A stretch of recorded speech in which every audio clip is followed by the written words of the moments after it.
Habituellement, quand arrive mai, je me débrouille pour avoir lu la plupart des finalistes pour le Prix des libraires du Québec. Cette année, fait que je vais lire les gagnants. Allô, allô, c'est Karine de Mon Coin Lecture et bienvenue dans un nouveau vlog. C'est ma dernière semaine de vacances. Jeudi passé, les gagnants pour les prix romans et bandes dessinées du Prix des libraires du Québec ont été révélés, c'est-à-dire romans étrangers, romans québécois, BD étrangères, BD québécoises. Et cette semaine, vu que techniquement j'ai un peu de temps, on va essayer de lire tout ça. Présentement, je devrais essayer de mettre les bouchées doubles pour au moins faire une semi-réussite pour le Shiny Spring Challenge ou le mois de la fantaisie. C'est ça que je devrais faire. Mais non, faut pas chercher à comprendre. Donc, ça va être quand même un petit vlog. Il y a un roman que j'ai déjà et j'ai réservé l'autre roman ainsi que les bandes dessinées à la bibliothèque. Le Prix des libraires du Québec, c'est un prix qui est très prestigieux ici au Québec. Il y a plusieurs catégories. Il y a des catégories jeunesse qui ont été dévoilées il y a quelques mois. Il y a des catégories adultes également. Et moi, j'ai choisi de me concentrer sur les catégories romans et les catégories bande dessinée. Et pour une fois, j'ouvre un vlog et je sais ce que je vais lire dedans. C'est-tu pas assez fantastique? Donc, pour les romans, le gagnant dans la catégorie Québec, c'est Les marins ne savent pas nager de Dominique Scali, que je vous ai présenté dans mon dernier book haul du Salon du Livre. Nous sommes donc sur l'île 10, une petite île imaginaire, et il y a un seul personnage qui sait nager, c'est-à-dire notre personnage principal qui s'appelle Danae. Je sais pas du tout de quoi ça parle, à part de ça. Mais l'île 10, ça fait imaginaire, fait que peut-être je vais être capable de le squeezer dans mon mois de la fantaisie, puis au moins cocher de quoi. On va espérer. Hors Québec, c'est André Courcove avec Les abeilles grises qui a gagné. Et dans ce roman-là, on va se trouver avec un ancien inspecteur qui maintenant est devenu gardien d'abeilles, apiculteur quoi. Sauf qu'il habite en Ukraine et une simple mission en rapport avec ses abeilles vont le mener dans des endroits pas nécessairement très hospitaliers. Il va donc entrer en contact avec des combattants des deux côtés, des loyalistes, des séparatistes, des occupants russes et également des Tatars de la Crimée. Ce qu'il faut savoir, c'est que ce roman-là a été publié en 2018, donc avant le début officiel de la guerre en Ukraine, et l'édition française est sortie en février 2022, donc juste avant. J'ai l'impression que ça va résonner dans nos consciences, donc ouais, je vais lire ça. En bande dessinée québécoise, c'est une bande dessinée qui a gagné beaucoup de prix et qui s'appelle Parfois les lacs brûlent, et c'est de Geneviève Biguet. Dans ce roman graphique-là, il y a un phénomène très très rare qui se produit à Rivière-au-Corbeau, c'est-à-dire qu'il y a un lac qui s'est enflammé.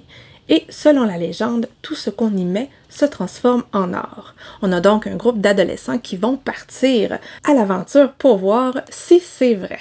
J'ai hâte de voir parce que sincèrement, je pense pas que j'aurais lu ça. Mais bon, c'est chez Frontfroid et sait-on jamais. Finalement, catégorie hors Québec, le gagnant c'était Nettoyage à sec de Joris Mertens. C'est publié chez Rue de Sèvres et c'est une bande dessinée que je n'ai pas lue, bien entendu. Dans cette bande dessinée, il semblerait être question de François, qui est un employé très ordinaire, qui a très peu de beaux moments dans sa vie, mais son moment préféré, c'est quand il va au kiosque à journaux acheter son billet de loto, parce que Marie-Vonne, celle qui lui vend, il aimerait ça pouvoir lui offrir une vie meilleure en gagnant la dite loto. Sauf que semblerait qu'il va se passer quelque chose et qu'il va avoir une opportunité. Va-t-il résister? Il y a deux autres catégories qui ont reçu des prix jeudi dernier. Il s'agit de l'essai et la poésie. Et étonnamment, c'est la même autrice qui a gagné ces deux prix-là. En poésie, c'était Mourant des champs de Marie-Hélène Voyer. C'est publié chez La Peuplade. Si j'ai le temps, je vais aller faire un tour puis je vais aller me le chercher. Mais c'est sûr que j'en parlerai pas parce que je sais pas comment parler de poésie. Donc, tout ce que je vais pouvoir vous dire, c'est j'aime ça ou j'aime pas ça. Super. Puis encore, des fois, c'est même pas si clair que ça. Et l'essai s'appelle L'habitude des ruines, le sacre de la laideur et de l'oubli au Québec, ou vice-versa. Non, c'était ça, de l'oubli et de la laideur. J'ai le contraire depuis tantôt, puis je sais plus lequel est le bon. Ça parle de patrimoine, de nécessité de protéger le patrimoine, autant les grands bâtiments que les lieux modestes, et sincèrement, ça m'intrigue. Bon, je vous dirais pas que je vais le lire cette semaine, mais ça m'intrigue. Donc voilà, je vais essayer de vous reprendre un peu cette semaine pour vous parler de ces lectures-là. Attendez-vous pas à avoir trop d'images. La température, là, c'est de la chenoute, il mouille. Un matin, là, dans la maison, si on voulait pas chauffer, j'avais ma veste, puis j'ai les doigts presque bleus, en tout cas. Fait que je pense pas aller prendre des belles grandes marches cette semaine. On se revoit plus tard!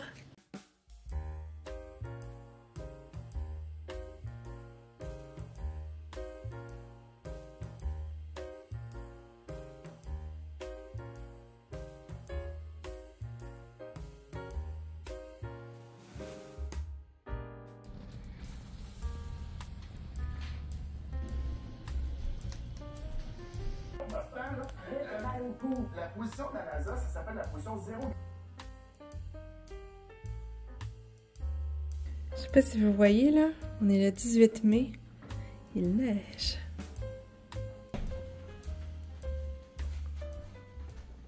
Bon, je suis rendue ici dans mon livre, et oui, c'est une boucle d'oreille, mon marque-page, c'est toujours n'importe quoi, mes marque-pages. Donc, c'est un petit livre, le portrait de Dorian Gray. Vous ne pouviez clairement pas vivre sans cette information. Donc, les marins ne savent pas nager. Je viens encore de botter ma caméra, hein? Oui, je viens encore de botter ma caméra.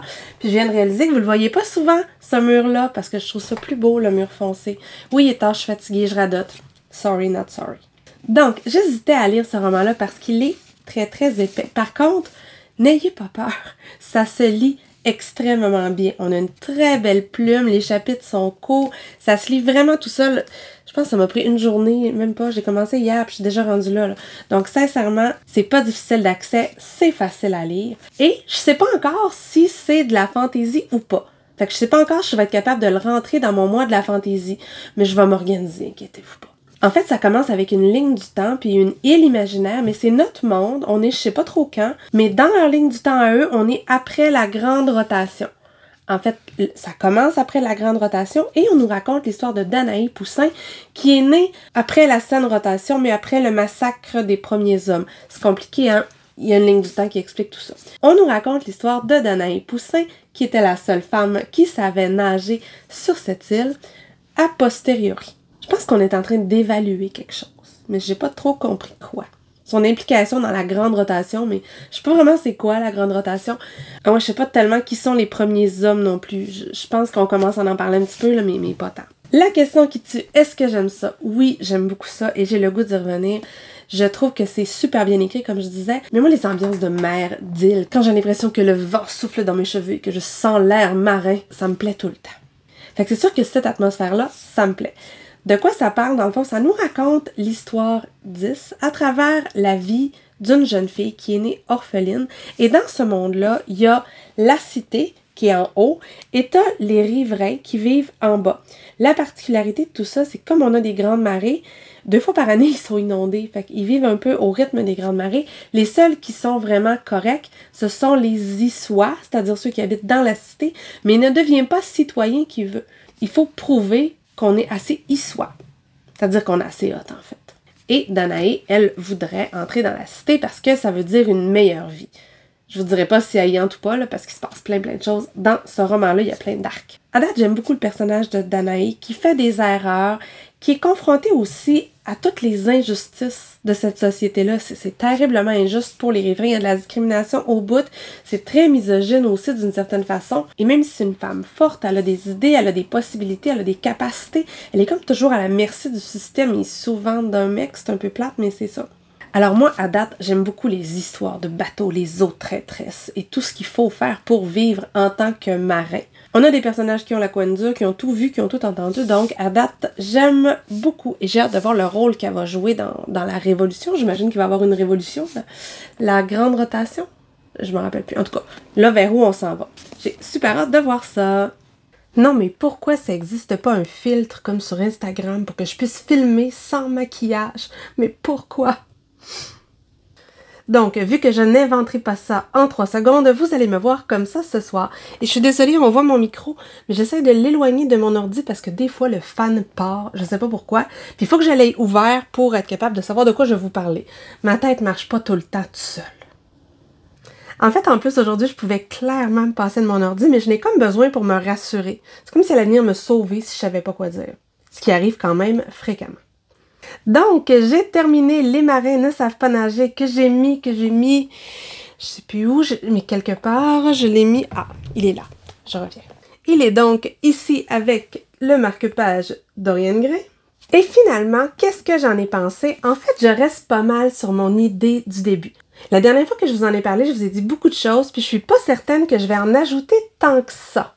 Mais je vais quand même vous dire mon avis final, ok? Donc moi, ce que j'ai surtout aimé là-dedans, c'est l'univers. L'autrice a réussi à nous transporter dans cet univers-là sans que ça soit lourd, sans que ça soit pompeux ou difficile à comprendre. On n'est pas du tout là-dedans.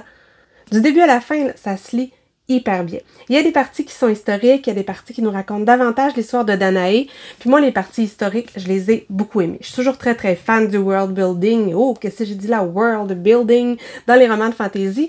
Ici, c'est pas tant de la fantasy, mais on a une partie de world building. Et je suis pas capable de parler. Oh mon Dieu, j'ai une patate chaude dans la bouche. World building dans ce roman-là. Ça va être chic, mon montage. Ça va être chic. Et bref, entendre parler de ce monde, j'ai évité le mot, m'a beaucoup plu. Ouais, quand j'y pense, je dirais que c'est un roman-monde. Ça lui va très très bien comme nom. Ok, c'est peut-être un peu lent, oui, il aurait peut-être pu avoir quelques pages de moins, mais ça passe super bien. Il y a un côté anticlimatique à la fin. Et j'ai de la difficulté à me positionner sur ce côté-là. J'aime bien, mais sur le coup, c'est surprenant et il y a un truc que je n'avais pas vu venir. Si vous me connaissez, là, vous savez que c'est super rare, mais quand j'ai compris ça, j'ai fait « Ah! Je vous dirais pas c'est quoi. » Mais quand même, je l'avais pas vu venir. Donc, c'est une très, très bonne lecture. Je suis bien contente qu'il ait gagné, même si je n'ai lu pratiquement aucun des autres, mais je vais essayer de le faire d'ici la fin de l'année. Ouais, je vais essayer de faire bien des affaires, bien des vœux pieux.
Et avez-vous vu, j'ai un nouveau hoodie.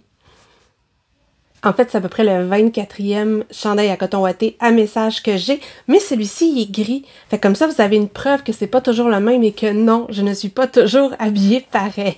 Mais oui, il y en a beaucoup avec des tardis, oui, je sais. Alors, j'ai terminé la bande dessinée québécoise gagnante pour le prix des libraires du Québec. On se souviendra que c'était Parfois les lacs brûlent de Geneviève Biguet. Et j'étais un petit peu déçue, en fait. Mais je pense que je suis pas partie avec les bonnes attentes. Puis là, je peux pas vous le montrer parce qu'il a fallu que j'aille le reporter à la bibliothèque, mais c'est clairement du jeunesse. Puis moi, c'est pas ça que je voulais lire. Puis dans ma tête, c'était adulte. Mais c'était écrit nulle part que c'était de la bande dessinée adulte, là, mais c'était juste dans ma tête. J'étais déçue. En fait, c'est une histoire d'adolescence qui devient tragique pour plusieurs raisons. C'est un groupe d'ados qui partent avec leur belle naïveté, leur belle révolte et qui veulent aller vérifier si la légende est vraie. Est-ce que les choses qu'on jette dans le lac qui est enflammé se transforment en or? Est-ce que vous pouvez vous imaginer que ça va pas bien aller? Ils sont au bout du monde dans le bois, il faut qu'ils marchent des heures. Ils s'entendent pas toujours parfaitement parce que, ils viennent de backgrounds différents, ils ont des parents différents, ils n'ont pas les mêmes obligations non plus. Et ce que j'ai trouvé que ça représentait surtout, c'était l'insouciance de l'adolescence. Et ça, là, c'est super bien fait. On a 4 jeunes qui s'imaginent pas que ça peut mal tourner, qui s'imaginent pas qu'il peut arriver quelque chose de gros parce qu'ils sont tout puissants. Puis je me rappelle à l'adolescence, là, toutes les conneries que j'ai faites, jamais ça m'a traversé l'esprit que ça pourrait mal aller. Jamais. Puis pourtant, là, je suis pas anxieuse rien qu'un peu, mais non, on était invulnérables. Et c'est ça qui ressort de cette bande dessinée-là. Mon problème dans tout ça, il y a une histoire de lapin. OK? Ceux qui l'ont lu savent de quoi je parle. Il y a une histoire de lapin. Puis le lapin, il l'a peut-être pas nécessairement facile. Donc moi, à toutes les fois que j'aurais dû avoir de la peine ou de l'inquiétude pour les jeunes ou leur famille, tout ce que je pensais, c'était au lapin. Il me faisait tellement pitié, le lapin. Bref, ça m'a clairement dérangée là, parce que je pensais juste à ça, à cette cruauté. Je trouvais ça terrible. C'est peut-être parce que mon frère a un lapin, c'est peut-être pour ça que j'ai réagi de même, mais en tout cas, ma réaction avait comme juste pas de bon sens. Alors, je suis passée à côté de cette bande dessinée-là que j'ai trouvée très, très jeunesse, ce qui n'est pas un défaut, mais c'est pas à ça que je m'attendais. Ceci dit, cette œuvre-là, elle a gagné tout plein de prix. J'ai beaucoup aimé le dessin, j'ai beaucoup aimé la colorisation. J'ai aussi aimé la réalité qui était dépeinte. On est en Abitibi, on est dans un petit village. Ça, c'était super bien fait, mais je suis restée sur ma faim. Peut-être justement que parce qu'elle avait reçu autant de prix, j'avais des attentes là, mais non, ça n'a pas fait, puis je suis la première déçue. Puis pauvre lapin. Puis la fin, si quelqu'un l'a lu, là, j'aimerais ça en discuter parce que je pense, en fait, je comprends la fin, mais c'est quoi le message? En tout cas, je voudrais en jaser. Je suis déçue, puis je suis déçue d'être déçue.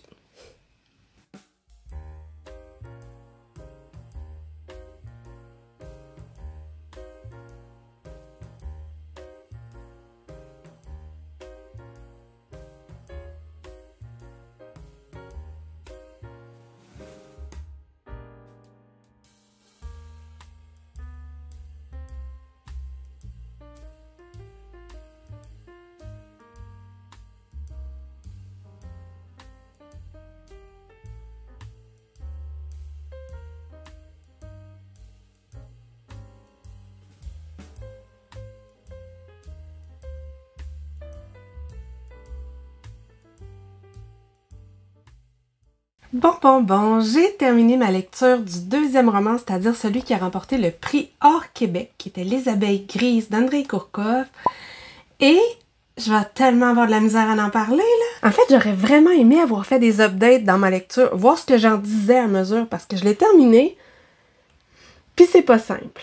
Tu sais, c'est clair que je vais me souvenir de ce roman-là parce qu'il m'a transporté ailleurs, dans une atmosphère grise, une atmosphère un peu entre deux. En fait, pas un peu entre deux, carrément entre deux. Parce que nous sommes en Ukraine, dans le Donbass en fait, c'est-à-dire qu'on est en 2017 et notre protagoniste y habite entre les deux armées. D'un côté, il y a les Ukrainiens et de l'autre côté, il y a les séparatistes russes. Dans leur tout petit village, notre protagoniste Sergueï est son voisin, mais ils peuvent pas se sentir en temps de paix. Mais ils sont tous les deux tout seuls, depuis 3 ans, donc ils essaient de rendre la vie un peu normale. Sergueï est un peu naïf, il est apolitique. Ouais, je dirais. Mais il aimerait mieux habiter rue Tchetchenko que rue Lénine. Je dis ça, je dis rien. Lui, au centre de sa vie, il y a ses abeilles. D'après lui, on aurait beaucoup à apprendre d'elles et vraiment, il veut s'en occuper, c'est ce qui le tient. Mais on a toute une partie où il se passe pas grand-chose en fait. Vraiment pas grand-chose, c'est le quotidien en temps de guerre. On a droit parfois à des dialogues qui sont complètement surréalistes. J'ai pensé à En attendant Godot des fois, tellement c'était... Mais voyons donc, regardez la situation, puis c'est de ça que vous parlez, mais il essaye de maintenir un petit peu la normalité. Étonnamment, cette partie-là, où il se passe rien, c'est celle que j'ai préférée. Si vous demandiez à maman qui l'a lu à peu près en même temps que moi, elle vous dirait qu'elle s'est emmerdée. Elle a trouvé ça hyper long, elle avait hâte que ça finisse. Même si elle a, comme moi, apprécié le style et apprécié certains messages, je suis plus patiente qu'elle, moi, quand il y a des longueurs. En fait, j'aime qu'il y ait des longueurs.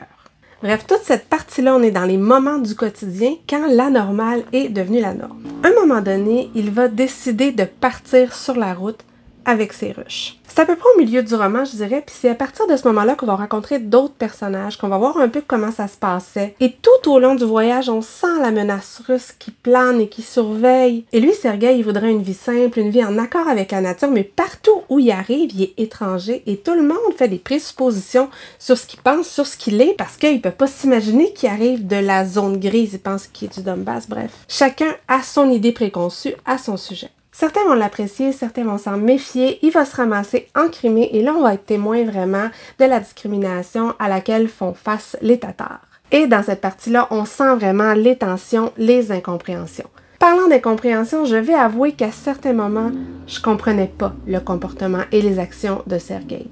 Mais pourquoi il se met dans des situations pareilles? Des fois on se demande s'il réfléchit en fait. Je sais pas qui il est cette personne-là, il est gris. Mais j'aurais bien de la misère à vous expliquer c'est quoi sa personnalité à part qu'il aime la nature, qu'il aime les abeilles et que c'est un homme tranquille. Je sais comme rien de plus que ça.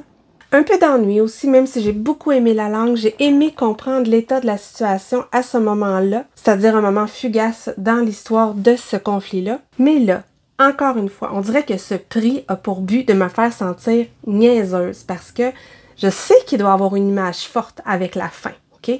Je comprends qu'il y a un truc, mais savoir exactement qu'est-ce qu'est la métaphore, qu'est-ce qu'est l'image. Je me sens tellement gnochonne, là. je suis pas sûre. En fait, je suis sûre que je sais pas. Fait que je sors du roman avec l'impression de pas me sentir à la hauteur. Puis c'est pas une sensation que j'aime. C'est ma faute, là, mais j'aime pas ça. Bref, si je devais résumer, c'est un roman qui, je le sens, est très ancré dans le présent, un roman qui est important. Moi, pendant les 2 tiers, je me suis pas ennuyée. Je trouve que Kourkov, il écrit bien, c'est un auteur que je vais relire. Il y a une moto. M'attendre qu'elle passe. Mais je reste quand même avec un petit j'aurais aimé ça comprendre. Tu sais, si j'avais catché, j'aurais peut-être eu une révélation. Fait que c'est ça, une lecture dont je garderai somme toute un bon souvenir.